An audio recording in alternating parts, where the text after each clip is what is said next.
फर्रुख हबीब से भी एक टीवी शो करवाए जाने की तैयारियां की जा रही हैं। फर्रुख हबीब किस एंकर को इंटरव्यू देने जा रहे हैं? फर्रुख हबीब भी बहुत जल्द एक चैनल पर इंटरव्यू देंगे।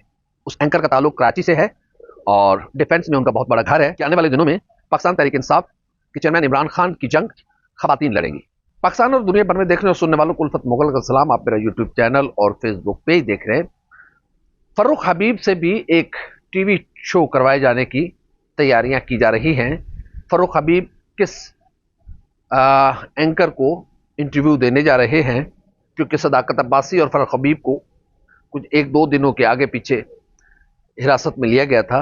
सदाकत अब्बासी इंटरव्यू दे चुके हैं और फर्रुख हबीब की अब बारी है। कहा यह जा रहा है कि फर्रुख हबीब भी बहुत जल्द एक चैनल पर इंटरव्यू देंगे।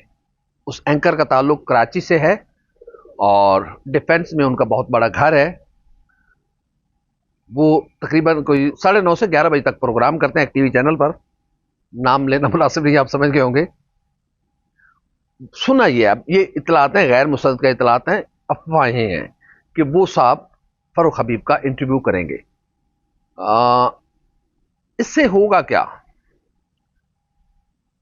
पहले उस्मान डार से इससे पहले प्रेस कॉन्फ्रेंसेस करवाई जाती थी और नेशनल प्रेस क्लब इस हवाले से मशहूर था।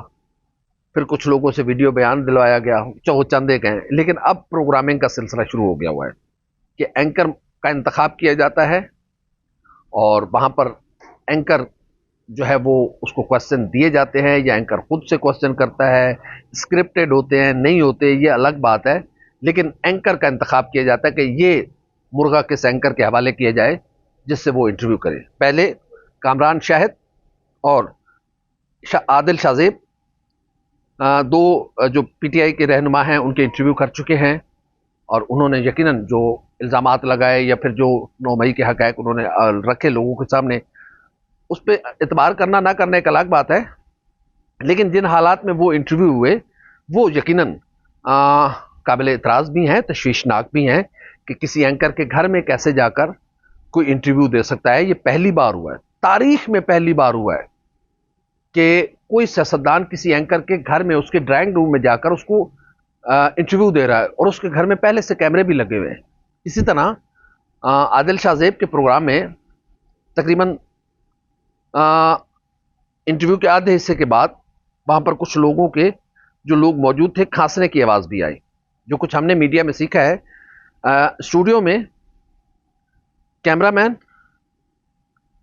लाइटमैन, प्रोड्यूसर या फिर जो टेक्नीशियंस होते हैं वो प्रोग्राम शुरू होने से पहले वहाँ मौजूद होते हैं। बाद में सिर्फ प्रोग्राम शुरू होने के बाद सिर्फ कैमरामैन रहते हैं, बाकी लोग दूसरे रूम में होते हैं जो कनेक्ट होते हैं एक दूसरे के साथ। वहाँ पर उनको आदाब का पता है कि ना खांसना है ना छींकना है, कुछ भी हो जाए। ज़ाहिर है एक स्टूडियो है, वहाँ पर प्रोग्राम रिकॉर्ड हो रहा है, लेकिन इस प्रोग्राम में कोई ऐसा शख्स मौजूद था जिसको स्टूडियो के आदाब का इल्म नहीं था कि दौरान रिकॉर्डिंग खांसते नहीं हैं। तो वो साहब खांसते भी रहे और उस प्रोड्यूसर को भी सलाम है कि उसने वो खांसी भी लाइव जाने दी और चला गया सब कुछ। तो वहाँ से पता चल गया कि कोई गैर मुतल्लिका शख्स भी आदिल शाज़ेब का साहब की रिकॉर्डिंग में मौजूद था, जो जब भी तो वो खांसी भी चली गई।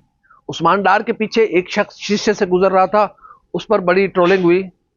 अब आदिल शाज़ेब साहब के प्रोग्राम में वो खांसी वो अब इशू बनी हुई है। यकीनन कोई ना कोई बंदा लूप होल छोड़ जाता है। इंसान जितना भी तेज हो कहीं ना कहीं अपनी खामी कमजोरी कोई निशान छोड़ जाता है। तो ये वो चीजें हैं। अब फर्रुख हबीब को मैं तकरीबन पिछले 12-13 साल से जानता हूं। जब वो स्टूडेंट थे, यंग थे और इमरान खान के साथ वो ISF में थे, इंसाफ स्टूडेंट फेडरेशन में थे। फिर उसके बाद फर्रुख हबीब ज़ाहिर है उन्होंने आगे आए, तरक्की की और सियासत में वो फिर MNA पर मुंतखब हुए, फिर उन्हें स्टेट मिनिस्टर बनाया गया। फर्रुख हबीब इमरान खान के करीब तरीन लोगों में से एक है।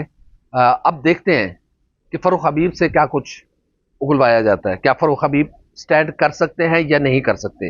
अभी तक की जो इतलात हैं ये गैर मुसद्दक़ इतलात हैं। हम पहले से आपको कह रहे हैं कि शायद फर्रुख हबीब भी सामना नहीं कर सके हालात का, सख्तियों का, और फर्रुख हबीब भी 1-2 रोज में 3 रोज में या तो ये रिकॉर्डिंग हो चुकी है या होने वाली है। हमारी जो इतलात हैं कि ये किसी वक्त भी ये प्रोग्राम ऑन एयर हो सकता है, और इसके जो एंकर का इंतखाब किया गया है, जिस एंकर के सामने ये मुर्गा पेश किया जाएगा फरूख हबीब की शक्ल में, पहले 2 मुर्गे, एक मुर्गा कामरान शाहिद साहब को दिया गया, एक मुर्गा आदिल शाहजेब को दिया गया, और ये मुर्गा भी एक एंकर के हिस्से में आया है। जब वो प्रोग्राम आने होगा तो आप सबको पता चल जाएगा। इस एंकर का ताल्लुक कराची से है, डिफेंस में इसका काफ़ी बड़ा घर है, और 9:30 से 11 बजे तक ये प्रोग्राम करते हैं एक निजी चैनल पर।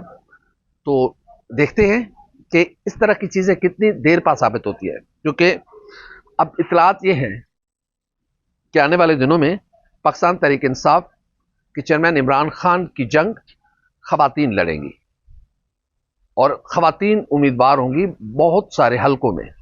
यानी कि ज़्यादातर जो इमरान खान के उम्मीदवार होंगे आइंदा इंतखाबात में वो वकला होंगे, और वकला के बाद जो दूसरी बड़ी तादाद होगी वो खवातीन की होगी। तो ये कह सकते हैं कि पाकिस्तान की तारीख में आने वाले इलेक्शन में पीटीआई की जानिब से सबसे ज़्यादा खवातीन जो हैं वो बराह रास्त इंतखाबात में उतारी जाएंगी, और मखसूस नशिस्तों के बाद के अलावा वो इन बराह रास्त इलेक्शन भी कॉन्टेस्ट करेंगी।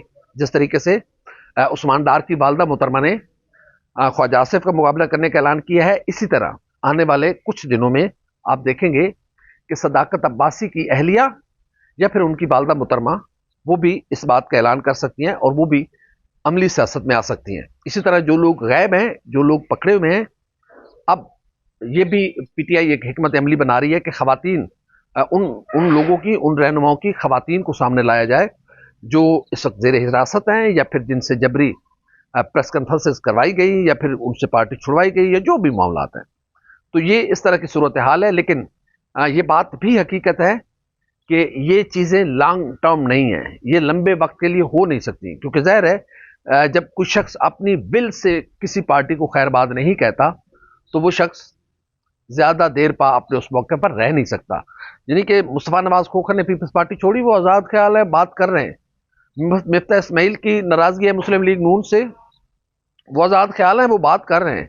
शाहिद खान अब्बासी अपनी पार्टी की क़यादत से इसलिए नाराज़ हैं कि सेकंड जनरेशन हम पर मुसल्लत की जा रही है, तो वो आज़ादी के साथ अपनी बात कर रहे हैं। लेकिन किसी और पार्टी छोड़ने वालों को ना उनके, वो अपनी आज़ादी से पार्टी छोड़ रहे हैं, ना वो अपनी आज़ादी से प्रेस कॉन्फ्रेंस कर रहे हैं, ना वो अपनी मर्जी से किसी के प्रोग्राम में शिरकत कर रहे हैं। अपनी मर्जी से प्रोग्राम में शिरकत करते तो एंकर उनसे टाइम लेता, प्रोड्यूसर उनसे टाइम लेता, या जो कोऑर्डिनेटर होता है वो कोऑर्डिनेट करता है कि सर इतने बजे फलां साहब का प्रोग्राम है, आपने आना है, लाइव शो है या रिकॉर्डिंग है, कितने बजे आप रिकॉर्डिंग में आ सकेंगे, ये सारी चीज़ें तय होती हैं। यानी कि हर प्रोग्राम का एक कोऑर्डिनेटर होता है। एंकर, प्रोड्यूसर ये नाम देते हैं कि फलां फलां आज गेस्ट करने हैं, कोऑर्डिनेटर उनको कोऑर्डिनेट करता है। यानी कि किस किस सियासतदान को बुलाना है, किस शख्सियत को बुलाना है, उस प्रोग्राम में कितने बजे बुलाना है, ये लाइव शो है या इसकी रिकॉर्डिंग की जानी है। लेकिन कामरान शाहिद साहब का ये पहला दुनिया का शो था, शो का टाइम भी हो रहा है, और मेहमान बिन बुलाए उसके घर पहुंच गया कि मेरी रिकॉर्डिंग करो। ये सबको समझ आ रहा है ये क्या हो रहा है, ये नहीं होना चाहिए। पाकिस्तान में जमहूरियत मजबूत होगी तो पाकिस्तान मजबूत होगा, पाकिस्तान मजबूत होगा तो अवाम मजबूत होंगे। ये सारी चीजें एक दूसरे से कनेक्टेड हैं। अवाम मजबूत होंगे तो जमहूरियत मजबूत होगी, जमहूरियत मजबूत होगी तो पाकिस्तान मजबूत होगा, पाकिस्तान मजबूत होगा तो जमहूरियत मजबूत होगी, जमहूरियत मजबूत होगी तो अवाम मजबूत। ये सारे एक दूसरे से के साथ कनेक्टेड है। खुदा के लिए अवाम के हक हुक्मरानी को तस्लीम किया जाए। खुदा के बाद अगर किसी को यह हक हासिल है कि पाकिस्तान पर किसने हुक्मरानी करनी है तो सिर्फ और सिर्फ पाकिस्तान के अवाम है, कोई दूसरा नहीं। हमारी वीडियो आपको कैसी लगी? लाइक करें, कमेंट करें, सब्सक्राइब करें, बेल आइकन को दबाएं ताकि जो भी हमारी वीडियो सबसे पहले आप तक पहुंचे। अल्लाह हाफ़िज़।